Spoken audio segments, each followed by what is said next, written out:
Flood Protection Secrets, the podcast to the protection against heavy rain and flooding by Dr. Flood, Andreas Klippe.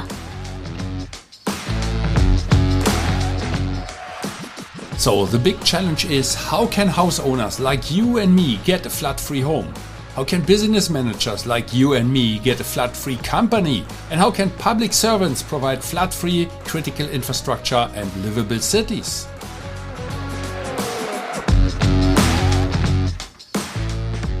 Flood Protection Secrets, the podcast by Dr. Flood, Andreas Klippe.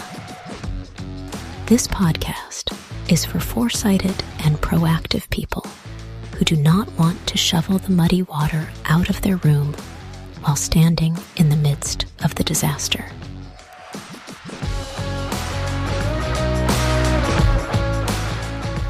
Therefore, those who design and plan, the architects and engineers, need to construct such buildings and cities, and that even when the entire environment is completely flooded. That is a challenge, and this podcast will give the answers.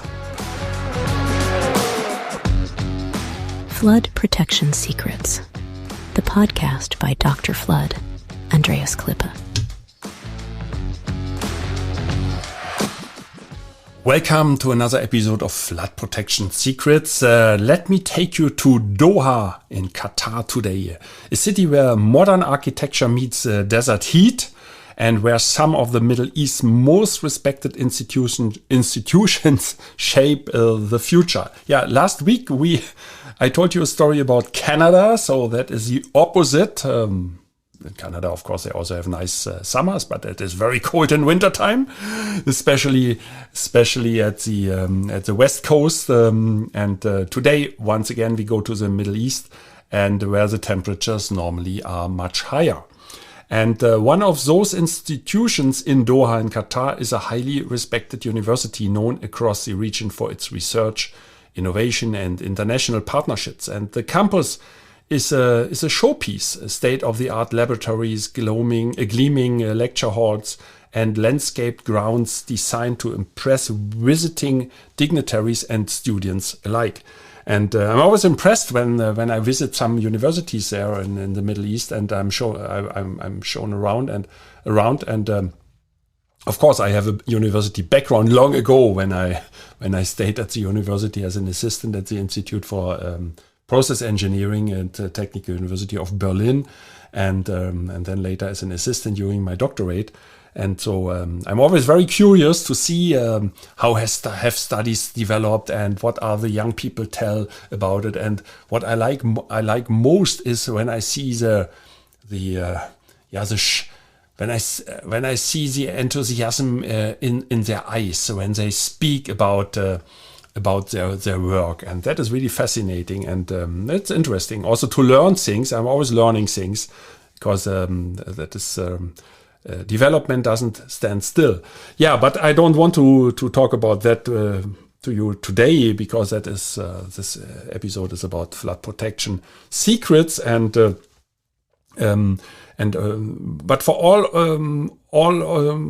all its achievements in academics, there was one weakness at this university. It wasn't built to handle the kind of sudden, heavy rain that sometimes sweeps across the Gulf.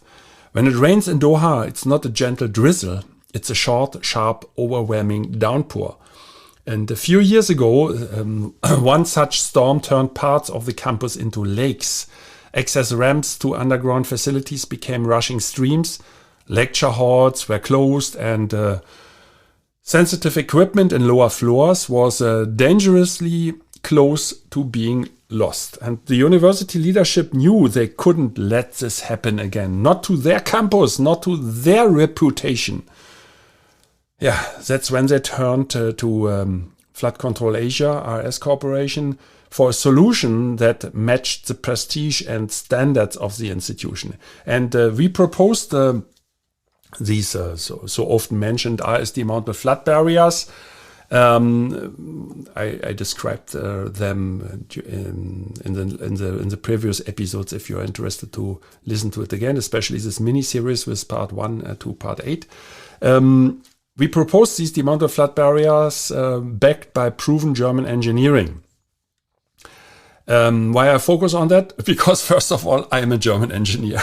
And and I remember very well how hard the studies were, and especially also the doctorate during these 5 years as a full-time assistant at the University of Verfahrenstechnik in German language, process engineering.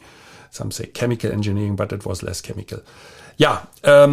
So we proposed these demountable flood barriers, and because they are backed by proven German engineering, 3 points. First point, designed and tested in Germany to meet the strictest international performance standards. Built with precision materials for decades of service, even under harsh conditions, and certified by independent authorities worldwide. So stakeholders could be confident in the system's reliability. What kind of word? The last point, certified by independent authorities worldwide, I explained in the last episode when I mentioned the world biggest insurance company for commercial and industrial buildings, FM Global, based in the USA. And that is the only insurance company with own tests, and they tested the barriers during 72 hours underwater. They checked the leaks, they checked them with kinetic impact. They by the way, that is often forgotten, kinetic impact. The people think, oh, it's only a little bit of water, and then they put the water hose and they sprinkle on it, and that's the right word, I think so. And it's only getting wet, and then they think it's a water test. No, a water test is hydrostatic test and kinetic test. What about swimming elements? Have you ever seen these videos, the films in the news when flood events happen in the world? And this disaster, there are trees swimming, there are cars swimming, refrigerators, bicycles, whatever can swim, it will swim.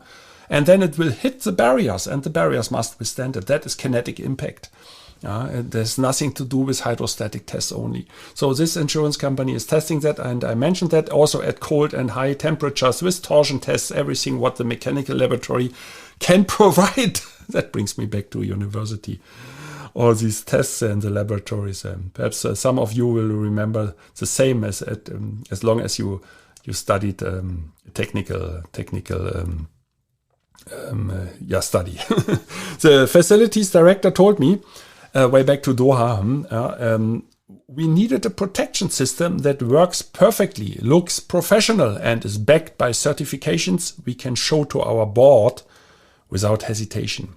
Very important thing, because the board must be included. If not, there are people sitting around, and when you present a flood protection project and the price, I will always say, oh, it's very expensive. That is the first thing what happens. Always very expensive.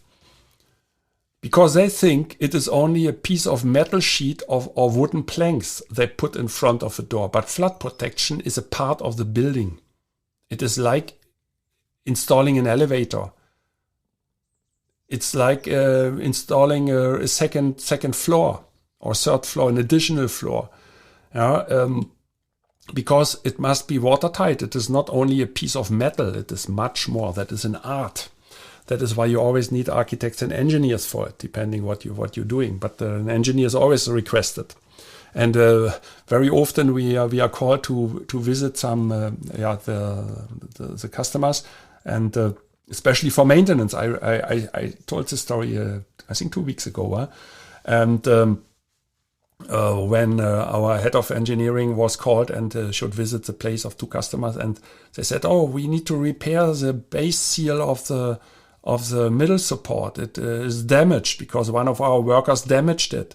And another customer, the homeowner, the lady said, "Oh, our yayas, these are the helpers in the house in the Philippines, the women, they are called yayas." And they misplaced, they stored the barriers in the wrong way. They put the barrier with the base seal at the bottom to the storage rack instead of putting the base seal at the top, that it is relaxed. it can breathe. No, it has nothing to do with breathing, but it should not be damaged. If not, you will have leaks. So all these things play a role.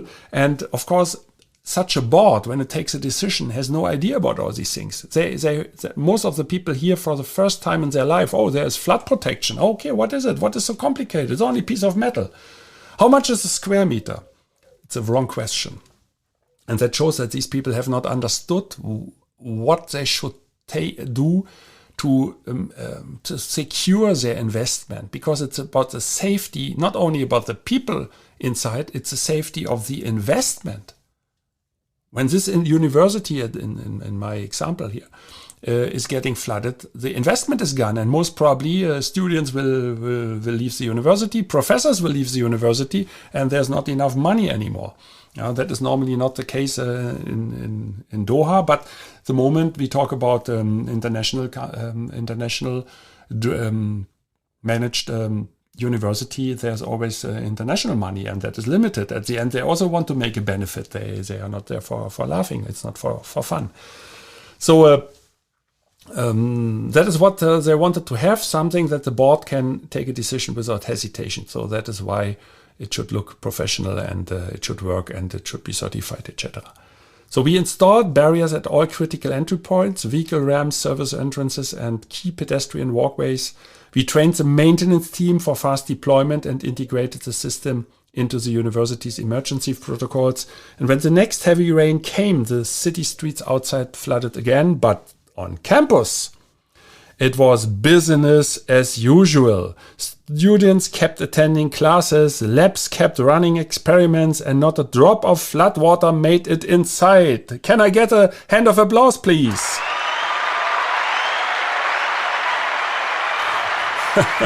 Thank you very much. I could not resist to push on this button. So, and here comes my golden nugget. That is a good transition to the golden nugget. And for you, when you hear German engineering, it is not just a slogan. It means precision, rigorous testing, and results you can trust. For this university in Doha, in Qatar, it meant protecting years of investment in facilities, equipment, and reputation, and keeping their academic mission on track, rain or shine. So if you manage a university, corporate campus, or any high-profile facility in a flood-prone region, connect with me. Let me become your Dr. Flood. I share real-world case studies, proven solutions, and strategies for protecting what matters most, and that is your safety. Add podcast in your request, so I know you are one of our listeners. The links you find below this podcast. And that's it for today's episode of Flood Protection Secrets. And please remember, the first flood is always too late. Protect now, and your next storm will be nothing more than background noise. Stay safe and flood free.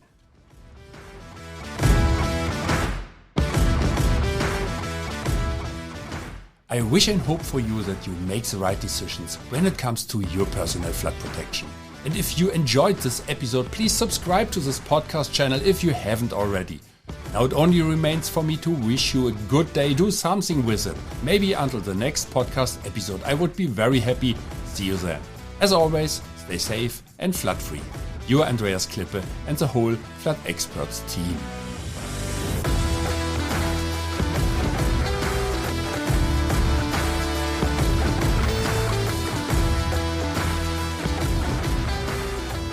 That's it again with a new episode of Flood Protection Secrets, the podcast by Dr. Flood, Andreas Klippe, German engineer, book author, and head of the Flood Experts.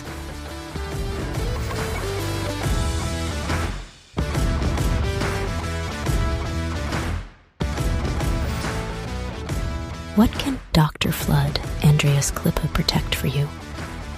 Anytime? Worldwide? Contact us or just click through to www.thefloodexperts.de/bonus. Detailed engineering, German quality, safe, flood protection secrets, the secrets you'll want to unfold.